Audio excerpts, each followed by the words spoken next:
Style is your personal calling card. It's the visual representation of your character. It's birthed out of all the elements of your life. I'm so excited to sit and chat with my guest today. Let's get into it. I'm Woo, and this is Style and Tea. Hi guys, it's Woo. Welcome to episode 15 of Style and Tea, and I am here with my girl, Miss Toya Pinkney, but I call her T. She's amazing. Hey guys. Hello. I normally, go through wardrobe and pictures of people, but let me tell you about T. She's an amazing hairstylist here in the DMV. She also is a fashion influencer in her own right. She has the most amazing pieces in her wardrobe. Goes with her personality. One of my favorite outfits that she's worn that I've seen personally has been where you did like your military jacket. Oh, okay. We went to a party, guys, and she was dressed for the party. Military jacket. It was vintage, I believe. Vintage. She also had a hat to go with it, so it was like an admiral's hat. Dope style, dope personality. Thank you you. for coming. Thank you for having me. You're welcome. So, welcome to Style and Tea and all that jazz. All right. Hey guys. I just love to talk about style with my guests and friends and like just get into what makes us us. Okay. So my first question is, where are you from? I'm from the District of Columbia. About to get stuck. I'm from DC, Washington DC, Southeast, Okay. Northeast, Northwest. Born and raised. Yeah. Oh, this is good. So where did you spend most of your time? Right up the street, actually, 15th and C, and then I migrated to Ward 8 in the Anacostia region.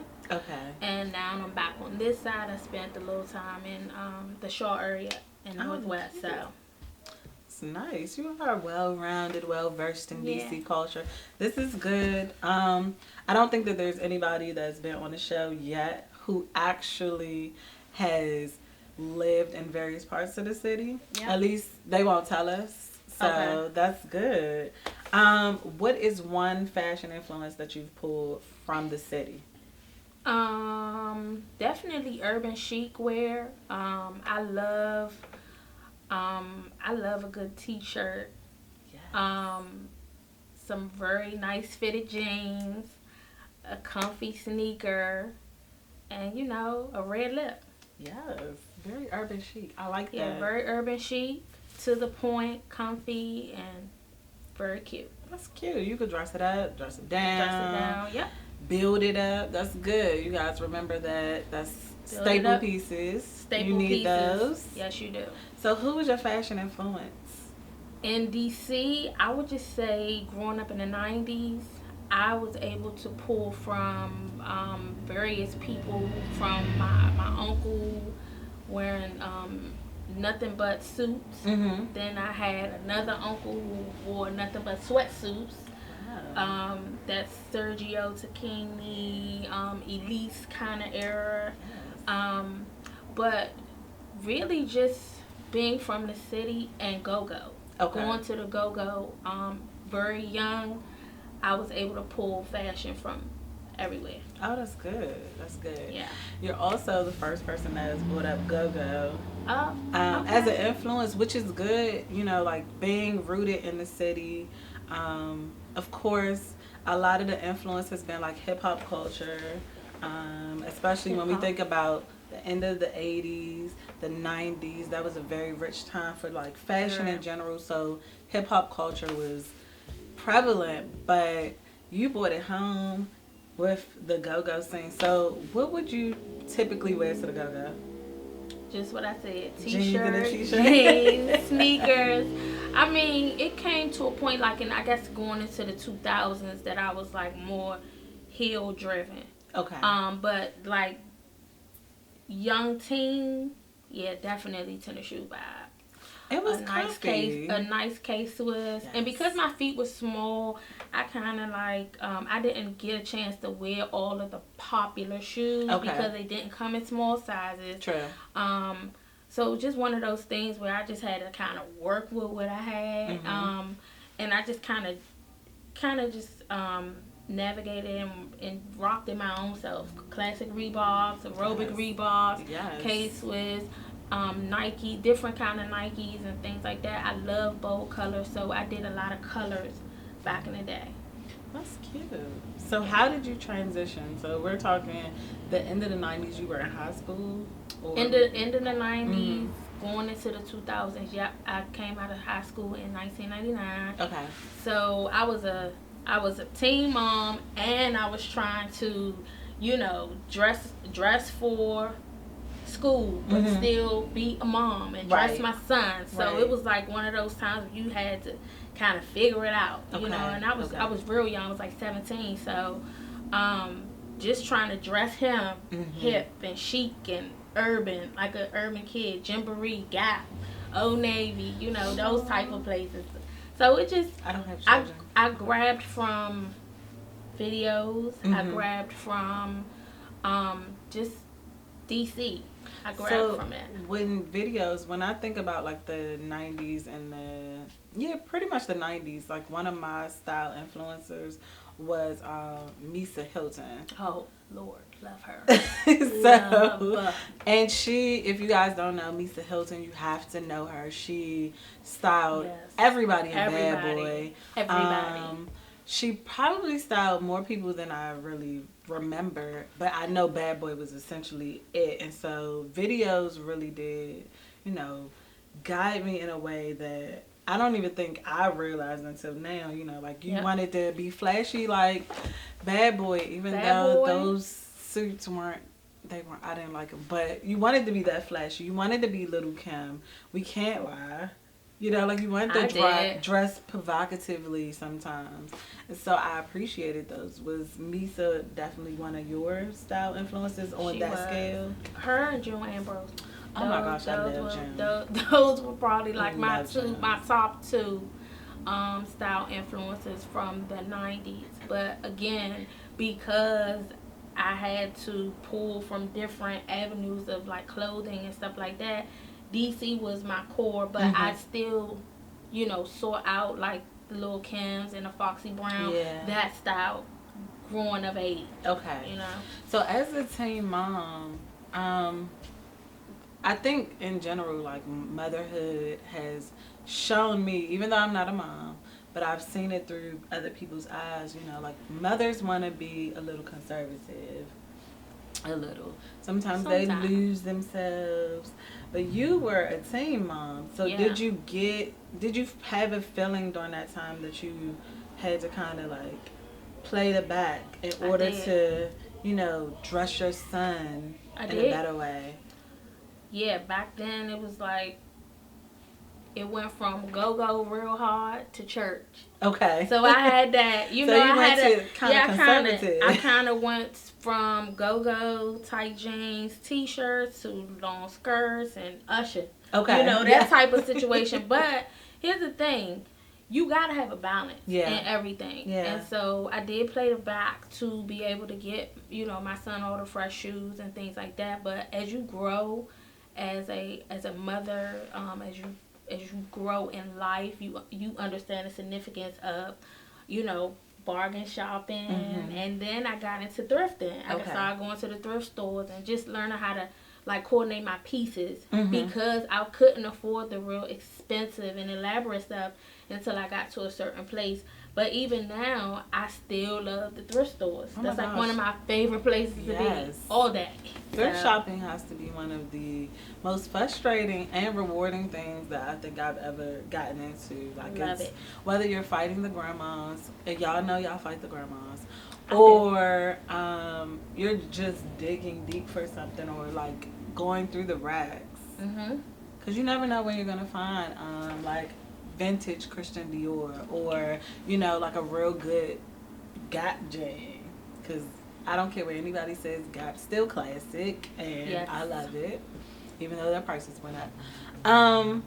So once you kind of cultivated your closet for during this period by thrifting, how did your style evolve? It started to evolve when I got into corporate America, environment where the R&B and Klein and the Ann Taylor and the Lord and Taylor and Yes. the Express and the what was it, Limited. limited. Yeah. And because I was petite but I was very curvy, I had to mix and match Yes. my clothing to kind of make it fit. So one of the places that I used to love so much for business clothes was Dress Barn. They had the very Really? stretchy dress pants, but they Okay. sold petite sizes for my height, Okay. and I was able to get some stretch. Okay. So that was one of my favorite places to get my slacks. I could never go into Limited Express, Lord and Taylor, and find my a fitted size. And Marshalls was another place I could Okay. find. But that's how it evolved. Just seeing coworkers and just how they put their pieces together. It's like, oh, okay, this is a different kind of look. Right. So I had that urban look. Now I got this churchy look. Right. Then I'm going into the corporate look. Right. Yep. That's cool. Okay, so when did you start doing hair? You want the long story or you want the short story? Give me the good story. Okay. So, just to give you the backstory, before I even began doing hair, I was an assistant. Okay. I was a shampoo girl, and so the young lady who was a very good friend of mine, she was a hairstylist here in the DC area, very fashion forward and very up on the trends. But in 2006, she was murdered. Oh my gosh. So that was my kind of push to like push me into. So I kind of was thrust into it a little bit. And so months before her passing, we had this conversation, just sitting down, just like you and she was telling me like, you should start doing hair. But at this time, I'm like not even thinking about hair. I'm like, still working behind the desk and everything like that. And so, long and short, it was 17 days after my 25th birthday.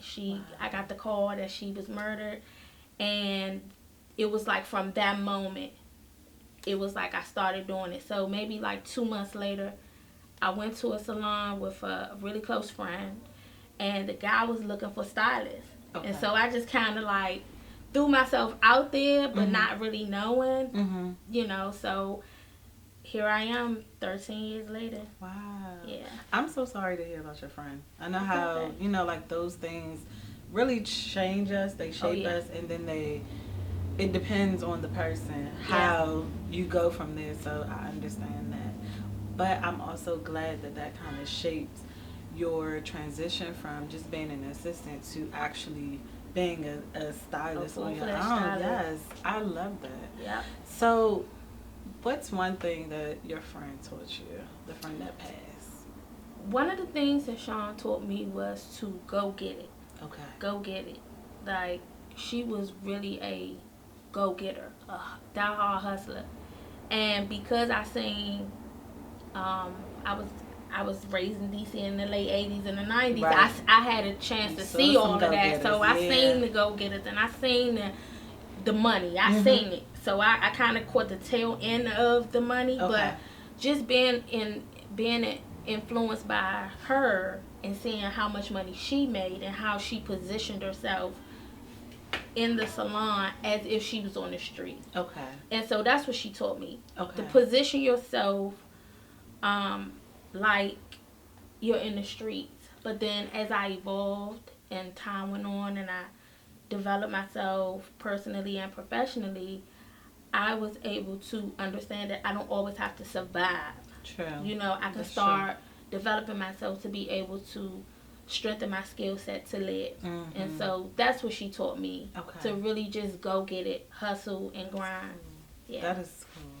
I mean, I don't think that all inner city cities are places that breed and birth hustlers. Oh yeah. And I feel like, just a personal attachment because it's DC. I don't think we even realize just how many hustlers have been birthed.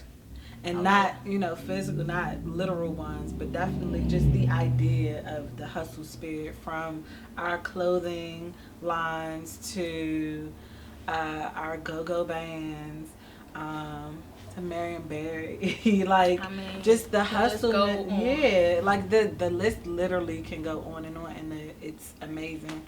And we don't even think about that in entrepreneurship, just with like hairstylists or to now right wardrobe stylists or I'm trying to think of another Makeup artist. Oh my gosh, makeup artists. Makeup artists are the world's best hustlers. They gonna beat your face, sell their products, All of and that. you need it all. So I don't think we really think about how the city shapes Oh yeah. the fact that we are a group of hustlers. And That's cool. we're government driven. Like Yes. a lot of people, a lot of people come to this town for the monuments and the White House and all that, and that's all good.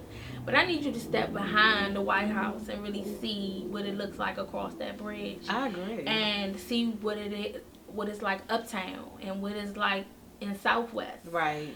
And really get the understanding of why we dress, why do we dance, why do we talk. It's a whole culture in itself. Right. It's like when you go to New Orleans, which Whole is one culture. of my favorite cities. You can feel the pulse of the city. When Right. you go to New York, as soon as you get off 95, you can feel the pulse, and it's the same way here in DC. I You agree. feel the pulse. I agree. I don't think we really appreciate it that much. It might or could possibly be the generation behind us, who really didn't see like the time periods. Because I know the late 80s, early 90s, it was something to leave out the city and people be like, "You from DC?" It's like, yeah. How do you know that? Oh, it's not just your accent. It's the way you dress. It's All how of you it. carried yourself. And I realized that, like in the South and in the North, Yep. Southern people, well, we kind of Southern, but Southern people are different. Like they're like, oh, you dress like you from the city. But like when people from New York are like, you from DC? You from DC? Like, how you know that? I'm proud of it. I love DC. What changed with your wardrobe when you became a full-fledged stylist? All black. Okay. That's what changed it. Okay. Just being in the culture of just freelancing behind the scenes, you're always in black. Like that's just the standard color of a hairstylist or makeup artist. So you're always in black. And because my school required us to be in black, I really just dived in the thrift store maybe every week for a whole year, maybe every other week for a whole year. Okay. And I found some of my best pieces in black. And sometimes it's a little hard because you've been in that culture for so long to find color. And people are like, oh my God, you wore something other than black. But black is chic. You can wear it with anything, anywhere, anytime. And it's like the signature color for wherever I need to be. So if I don't need to put on color, I won't. But that's really how I evolved myself with just learning how to switch things up, textures, patterns, just learning how to just mix and match pieces. So that's how I really evolved. So how does your wardrobe intersect with your business? I mean, I feel like it's easier for a hairstylist, especially if you're following the industry standard of just black, to kind of incorporate versus somebody that works on Capitol Hill or something like that. The government is a tricky place. It's a sliding scope. Sometimes you have to be super dressed. Sometimes you could be super you're in jeans and people are looking at you like you work for the government. Yep. But a hairstylist, unless you really work at home. Yeah. There's there's a look, there's a thing about a hairstylist that you can kind of tell. So how does your style intersect with being a hairstylist? Um, that's a good question. And I worked on a hill, and I did Okay. hair on Capitol Hill, so I got a chance to see what conservative really, Yeah, really yeah. looks like working for and doing hair for senators and things like that. So it's like very conservative, but when you're an artist, you're not gonna look like anybody else Right, anyway. So right. regardless if you wear all black, you wear color. If you're an artist from the inside, Mm-hmm. it's gonna This convey one's kind of anyway. over. So that would be my answer to your question. Thanks. Okay. So you work in all types of textured hair, Yes. which I think is like amazing because I personally would want, even though I don't have hair. Well, I have a little bit, but even though I don't have really long hair, like I mentioned to somebody today, I would absolutely want to work with a stylist or deal with a stylist that knows how to do any type of hair because I feel like no matter what I want to do, you'd be able to get the best out of my hair. Uh oh. People are calling. Um, you know what? I was an urban stylist for over 10 years. Hmm. So I dealt with nothing but braiding, locks, press and curl. I come from that bumper curl Yes. type of, Click, click, time. the click, click, turn, the Marcel. But I kind of dove into the natural side of it because Mm. at the time when I first started doing hair, I wasn't a licensed stylist. I kind of Okay. thrust my way into the industry. So as I developed and developed myself as a hairstylist, I decided that I'm very good with texture hair. Mm-hmm. I'm good at this, but I want to evolve and be more than just an urban stylist. Okay. And so that is what kind of made me gravitate to doing, European hair or Mm-hmm. Asian hair or person from another ethnicity that's not African American or Mm-hmm. Hispanic. And it was difficult because Okay. I was used to the pull Okay. and the tightness and the Okay. sleekness and Mm-hmm. the shine. And with straight hair, you don't have to do as much work, Okay. but you can give it that same look. You can give it that same Mm-hmm. and make them feel like you would on the urban side. I would say Oh, that's that. cool. So what's the other than visually, what's the difference For for your clients? So you're in working with natural hair versus working with people with a straighter texture. Like what other differences would there be? Is there time, time? just time. Okay. Hair is hair to me. Mm-hmm. It used to be, well, I won't touch this type of hair at Mm-hmm. all. Okay. Um, but now hair is just hair. So Okay. I can go into any environment, and if they say I need a blowout or I Mm-hmm. need a silk press, I'm Mm-hmm. able to execute that. Or I need a bridal updo, I'm able to execute that. So pretty much just learning how to manipulate every texture Mm-hmm. under the sun, then I'm just able to be at the right place at the right time and still be able to execute. So that would be mine. I like that. What is one thing that you would tell somebody if they asked you Okay. about their wardrobe or something that they needed for their wardrobe if they're building a Building a wardrobe? wardrobe. Mm-hmm. Okay. I would say building a wardrobe, definitely gotta have you a good pair of jeans. Yes. Not distressed. Okay. Like just a classic pair of Mm-hmm. jeans. You definitely need you a crisp white collar shirt. I agree. Um, Staples. a nice pair of pumps. Yes. You need a pump. I would say pearl accessories. That would be Ooh, that's another nice. one of Very mine. classic. So what else would I say? Uh, you have to have a fedora. You have to have Yes. a fly hat. Yes. A fly hat, or either my favorite now are fascinators.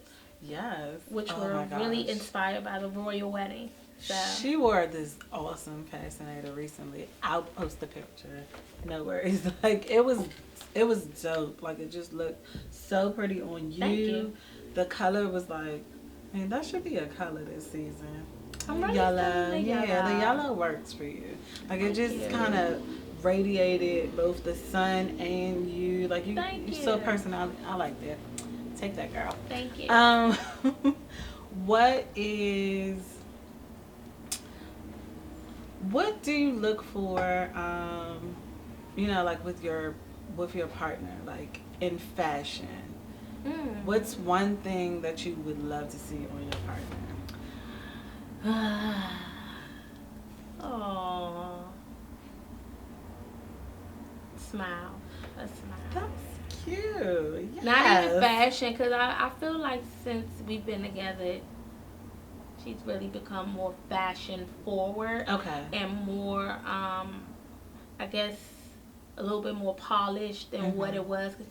Very like tomboyish, but Okay. not too rugged and Okay. hard. But it's just like a very soft kind of way. Okay. But just kind of like polishing it up, and as I Cool. polish myself, it's like we kind of polish Each each other. other That's in, cute. in that regard. So Aw.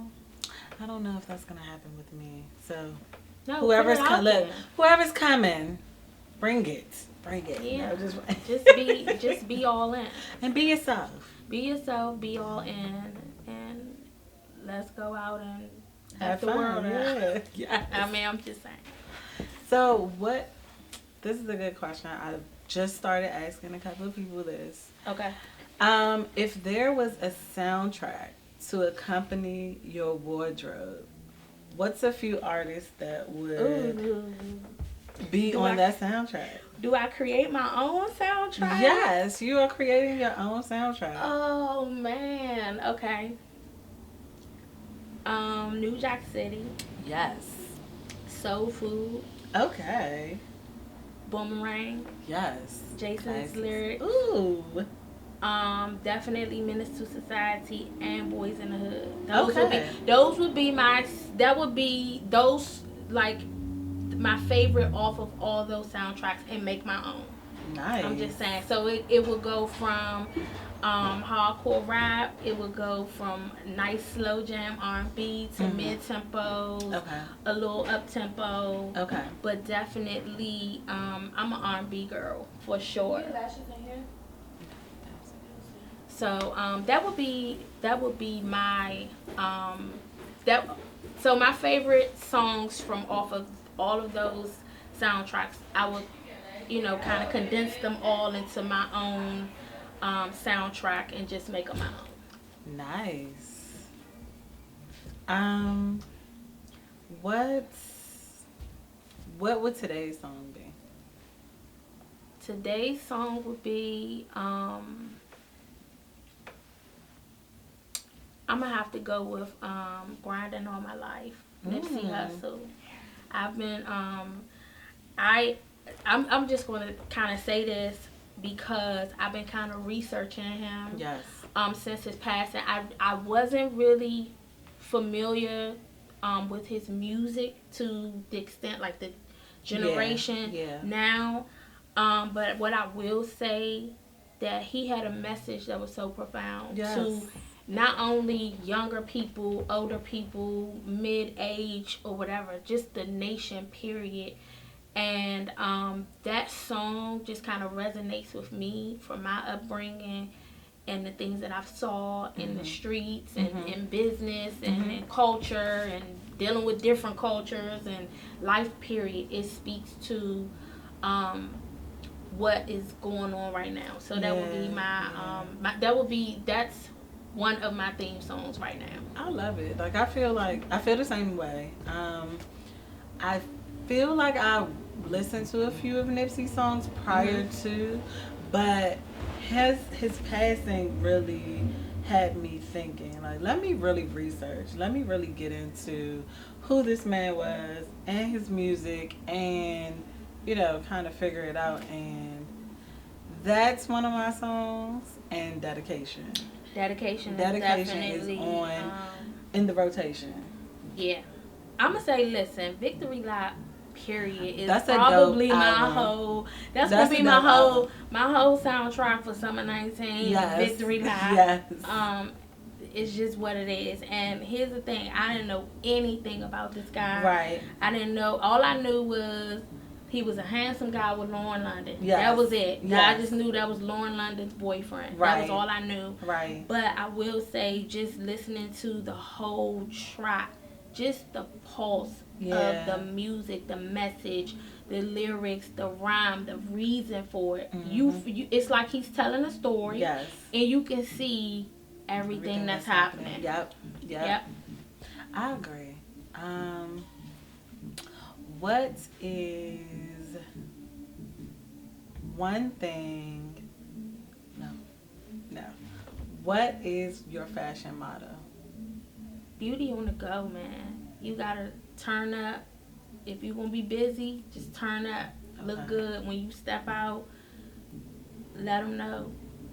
I like that. Yeah, beauty on the go. Yeah, beauty on the go.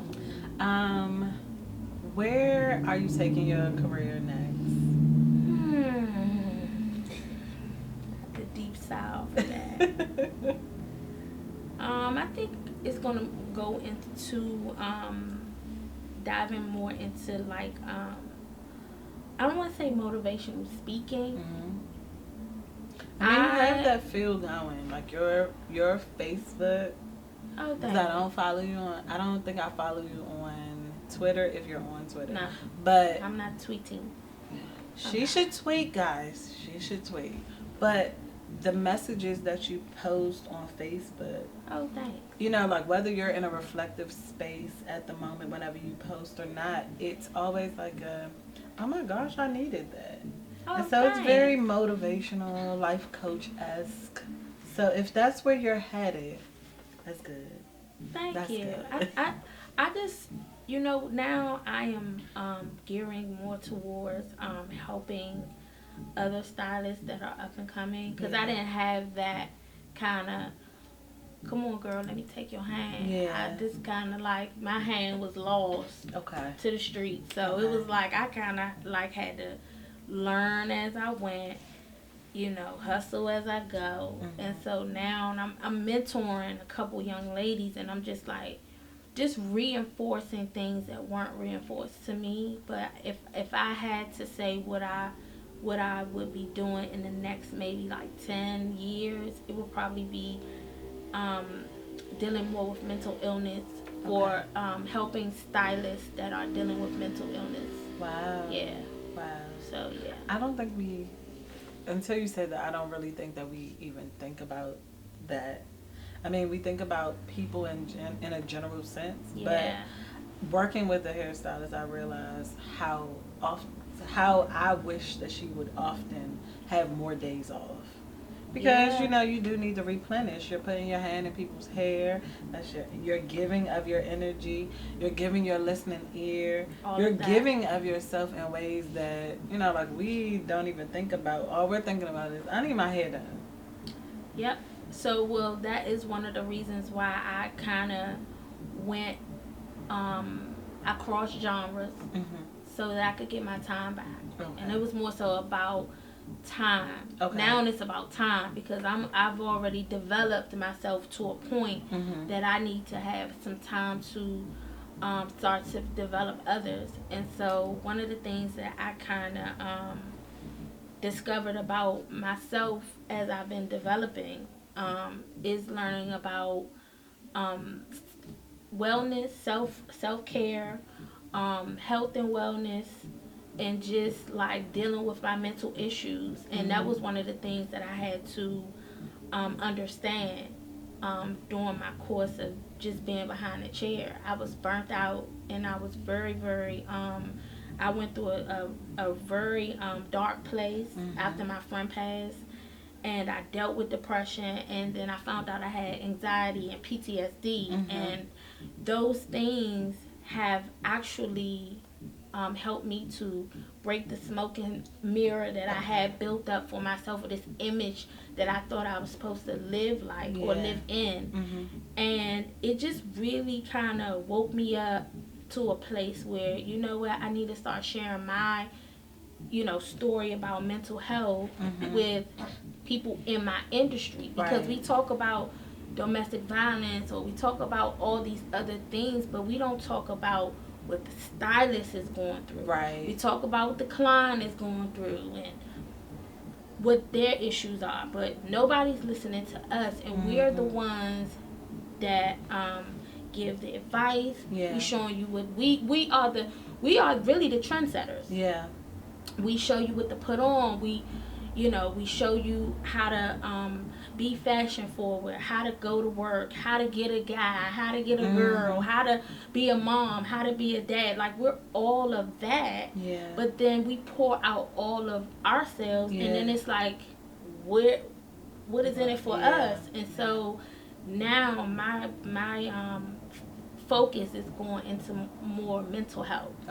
And just not really like that, going into it from a professional standpoint, just giving stylists some direction to the professional. I'm not the professional. I just want to be the compass or the bridge to kind of like get you the help that you need, whether it's you've lost a spouse, or you're going through divorce, or your child passed, all of those things, and you still gotta pour out yourself, do hair, make this client look good, and you're broken. So those are the things that I wish to do. That's dope. Going into further into my career. That's amazing. You know, like, it always takes like one person to really care about something and put themselves out there. So I'm not a stylist, but on behalf of other people, thank you. Oh, thanks. You're welcome. Thank you. So I like to ask my guests, well, how would you style me? How would I style you, girl? You already styled. I'm saying I don't really need to do anything. Oh, thanks. I appreciate it. I mean, because I know you, I think that what you like is just what is comfortable on you. What I see. Whether it's matching or it's not matching, whether it's textures, whether it's tones, whether it's whatever, layers. You do all of that in conjunction to what you're feeling. So I think that if I had to style you, I would probably just get you a nice fascinator to just kind of top it off, because it's already done. I need to get one. A hat, a little fascinator, or definitely a fedora. You definitely need one of those. A cute hat that fits your hair. I was about to say, I need something, because I realize with not a lot of hair, my head is small. Okay. And what's your favorite color? And hats drown me. Green. Green. All right. So I'll be looking to find. I'll find you a fascinator. What green? Pick a green. Cali. Just that green. Ooh, yes, that's beautiful. Cali green. Cali green is the business. I'm sorry. Oh, wow. Canary yellow and green. Cali green is probably like my favorite. Those are your favorites? Yes. In this season, I'm doing a lot of black and white. So you're adding some color. Yeah, just a pop. I mean, I'm doing a little black and white, but I just, I wanted to still be simple. This season, I'm going with very simplistic looks for this year. That's good. Yeah, little accessory. Yeah, you kind of clearing a slate a little bit. I like that. Like a little classic. Yeah. A bit of fun. That's I'm used to gaudy and big chunky, over the top. I love a little. I'm over it. I'm simmering down. I'm a simmer. This season I'm a simmer it down, and then maybe in the next season I might turn back up. Okay. Yeah. I think the biggest thing that I learned from our conversation so far has been constantly evolve. You have to. And, of course we know change is good, but each portion of your life that we talked about, there was an evolution going. Oh yeah. And some of us don't even realize when we evolve, but you are very aware of your evolution and how things put together. So, keeping your mind on this evolution. That's what I'm getting. Thank you so much for joining Thank you me. for having me. I had a good time. Yes. And I feel good to kind of like tell the actual story. Yes. So that more people can kind of understand. Yes. Because some Thank you people for sharing. they don't understand. It's Right. like, Right. oh girl, that's just tick. Yeah. But then it's like you don't understand the backstory. Right. And then Right. once you get to understand it, it's like, oh, okay. I agree. Like there's so many stories behind our favorites. Oh yeah. Although social media would have us think that there are, everything's like this face value point, but it's not. It's stories behind the deeper people, because there are people that are just doing it for the gram, and then there are people like you just living life and being yourself. And I appreciate you sharing. Thank you. Thank well, you. The way I am on Instagram is the way I am in person. She's correct. And I would just say, moving forward, just, break that smoke and mirror of yourself or the image that you think you're supposed to be, and just authentically be who you are called to be. I think that is what allowed me to evolve and made me evolve. I love that. Thank you so much. You're welcome. Oh, tell my folks how we can find you. Okay, so you can find me on Instagram at Hair Creations, and that's HAIRKRE8IONS. Yes. Go visit her and talk with her, because she's awesome.